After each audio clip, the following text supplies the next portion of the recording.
جناب آفتاب احمد خان شیرپو ایښو چې کله د بي ایچ یو له دا ځمکه بغیر څه دغه معاوضې چې دی هغه یې وقف کړه او ورې کړه چې یاره زما د علاقې ته دا فایده ورسي.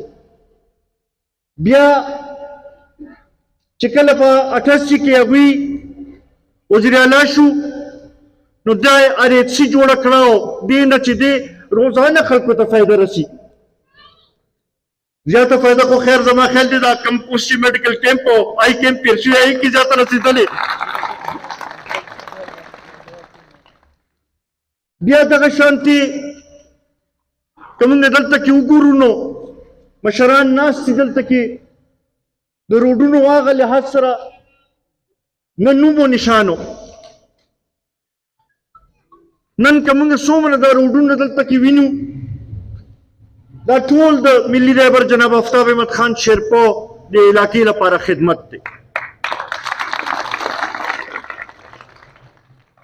سکولونه دلته کې نه و،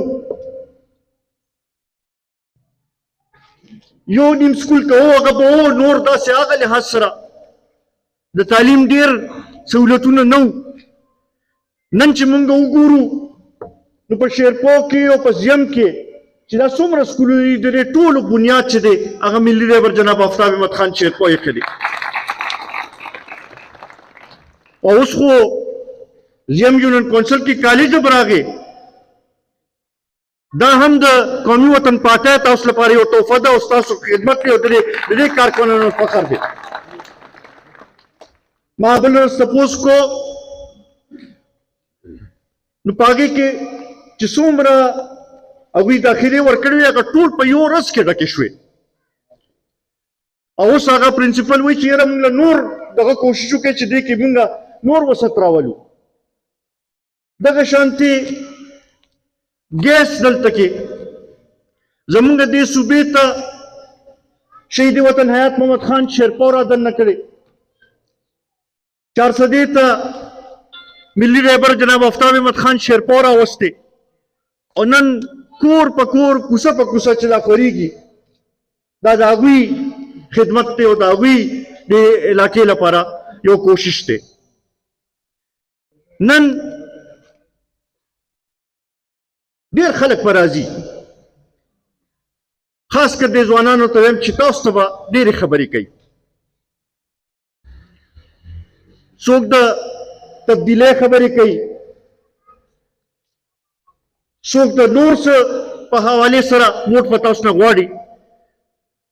خو تاسو په خپله د مشرانو سره کښېنئ او د دې علاقې هغه تاریخ خو دغه ته وګورئ چې دلته خو د تبدیلۍ بنیاد چې دی هغه شیرپو خاندان ایښی دی او هغې کې وګورئ نو نن دلته کې چې د خلکو په ژوند کې فرق راغلی دی نو دا د ملي رهبر جناب آفتاب احمد خان شیرپو د شهید وطن حیات محمد خان شیرپو د کوششونو نتیجه ده.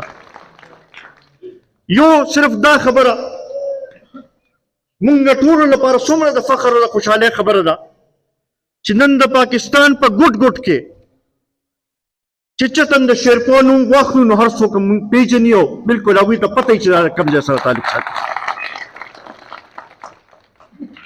دغه شانتې زما خیال لاتعداده روزګار ورکړی شوی دی. اوس خو دې حد ته خبر راله چې هغه د ملي رهبر جناب آفتاب احمد خان شیرپو د لاس چې کوم کسان دغه شو هغه هم اوس تقریبا ریټایر کېدو ته رالل. د شهید وطن حیات محمد خان شیرپو د لاس خو چې کوم شي هغه خو بلکل ریټایر شوي دي او دا سلسله داسې روانه ده چې زرګو په تعداد کې به د هغې زما خیال د هغې هېڅوک هم هغې شانتې حساب نشي لګولی. نو په دې لپاره نو دا زمونږ او ستاسو د دې خورې د وجې نه یو تعلق دی، یو تړون هم دی، یو بل سره یو ورورولي ده.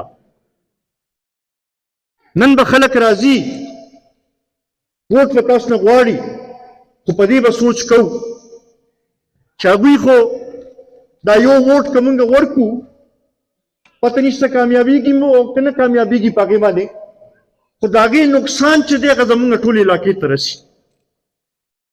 او د دې ګواه خاص کر د میشګل کلي او دې سره خو شاو کلو والا اوسیدونکو خلکو د دې ګواه دي، ځکه چې 2017 کې ستاسو دا روډ چې دی دا ما منظور کو، 4 کیلومیټر روډ تقریبا 4.5 کروڑ روپے د هغې دغه او دې کې حکومت بدل شو، اسمبلی ټایم ختم شو، نور خلک پرې رالل. دا وس او توفیق سره ونه شو چې دا خبره دې کلي ته یو فایده دې ورسي، بلکې هغه پیسې اوچتې کړې، نور ځایونو ته یې یوړلې، نور ځایونو ته یې پیروډونه جوړ کړل او چا لپاره چې منظور شوي وو هغه خلک محرومه پاتې شو. نو آیا دا خلک د دې بیا قابل دي چې موږ هغوی له باندې اعتماد بیا وکړو؟ د دې خبرې ګواه ستاسو سره په ستاسو کلي کې فیاض خان دی چې یو ځل هغه منظور شو، د هغې نه پس ته دویم ځل هم له بیا پیسې منظور شوې، هغه هم بیا واډولې شوې. نو کم از کم تاسو راپاسئ او تاسو دا خبره خلکو ته ورسوئ چې زمونږ د دې علاقې ترقي چې ده هغه د ډیوې سره تړلې ده، د دې علاقې ترقي چې ده هغه د شهید وطن حیات محمد خان شیرپو سره تړلې ده، د دې علاقې ترقي چې ده هغه ملي رهبر جناب افطار احمد خان شیرپو سره تړلې ده، د دې علاقې ترقي چې ده هغه قومي وطن پارټۍ سره تړلې ده. قومي وطن پارټي قومي وطن پارټي ملي رهبر جناب افطار احمد خان شیرپو.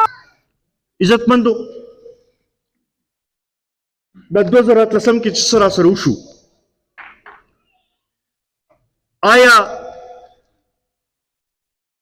مونږ بیا غواړو چې بیا همغه شانتې راسره وشي، چې بیا مونږ پسمانده پاتې شو؟ دغې لپاره به بیا څه کوو؟ دغې لپاره به اول مشرانو ته به زما دا درخواست وي چې خپل کشران به ټول کښېنئ کور کې او په دې خبرې به یې پوهېږي.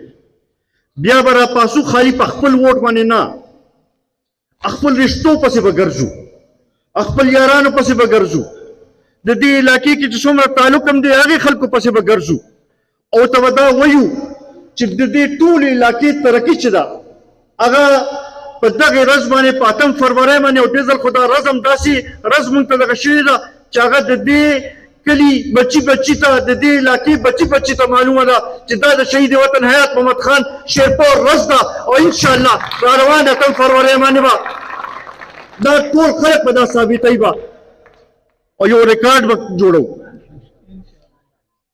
دا زما تاسو نه تمه ده نن دلته کې ناست د ټولو مشرانو ته زما دا درخواست دی، یو لحاظ سره دا داسې وګڼئ چې زه بطور یو جرګه تاسو سره راغلی چې دا کار ستاسو کار دی، دا الیکشن ستاسو الیکشن دی، دا کامیابي ستاسو کامیابي ده. دې لپاره به راپاسئ او تاسو به خپل کردار به ادا کوئ او څنګه چې مخکې به تاسو کردار ادا کړو د هغې نه زیات جوش و جذبې سره به کردار ادا کوئ. بیا خصوصا ما ته ناسته زمونږ ځوانان چې کوم زمونږ مستقبل دی دې ته مې دا درخواست دی چې تاسو باندې ستاسو والدینو په ډېرو مشکلو حالاتو کې سبق ویلی دی. اوس دا ستاسو وخت دی چې تاسو په مخکې خپل ژوند جوړوئ، د هغې کې دا هم ستاسو یو د دې خورې تاسو باندې یو قرض دی چې تاسو یو خپل صحیح مثبت سیاسي کردار ادا کړئ او هغه دا دی چې تاسو هم راپاسئ او تاسو هم د خپل د مشرانو په لارې باندې روان شئ، په هغې باندې قدم کېږدئ، مخکې روان شئ او خپل مستقبل چې دی هغه روښانه کړئ. دا ډیوه چې ده دی بلیدل چې دي دې سره زمونږ ټولو مستقبل تړلی دی، دې سره زمونږ د دې ځي ترقي تړلې ده، دې سره د دې ځوانانو روزګار تړلی دی، دې سره د دې علاقې چې دی ترقي ټوله تړل شوې ده. نو دې لپاره چې دی راپاسو به او کردار به ادا کوو به. دا زه خصوصا د خپل دې ځوانانو ته درخواست کوم چې تاسو به دا کردار ادا کوئ.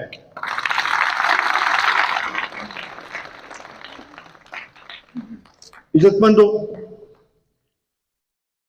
انشاءالله فضا رس طرزه جوړیږي لګیا ده.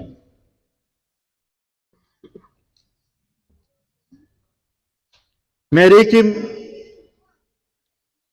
رس تر ورځه پروګرامونه کېږي لګیا دي. زمونږ ذمواري او شیرپوخو زمونږ کور دی او د دې اتفاق چې دی هغه خو په ټول پاکستان کې مشهور دی. انشاءالله را پاسو به دوباره به خپل دا کم ځای چې مونږ نه په زور اخیستلی شوی دی د هغې به حفاظت به کوو به خپل دا ووټ چې دی دا به دې ځله دغه مقصد ته هم رسوو به شمېرې پورې به هلته کې ورته ناست یو. شهید وطن جناب سره کې یو ځل بیا د حبیب ګل حاجي صاحب د هغوی د ټولو کورنۍ ډېر زیات مشکور یم. ستاسو ټول هم ډېر زیات مشکور یم. ما د پته ده د جمعې او هفتې او اتوار دا غم خادی ډېرې زیاتي په لنډ تنګ وخت کې تاسو ټول دلته کې په کم کټ دا تعداد کې رالی دا مونږ هم چې کم عزت راکړو دا کم د اخلاص اظهار هم راسره وکړو دا به زه همیشه یاد ساتمه. انشاءالله ستاسو د خدمت لپاره ستاسو د مسلو د حل لپاره به هر وخت حاضر یو. او څنګه چې شهید وطن حیات محمد خان شیرپو دا خپل سر قرباني ورکړې وه په د قوم نه رستو شوی نه و که د وینې ضرورت راځي وینه به زموږ نه کوي یو خو تاسو نه به رستو کېږو نه. ډېره مهرباني ډېره مننه.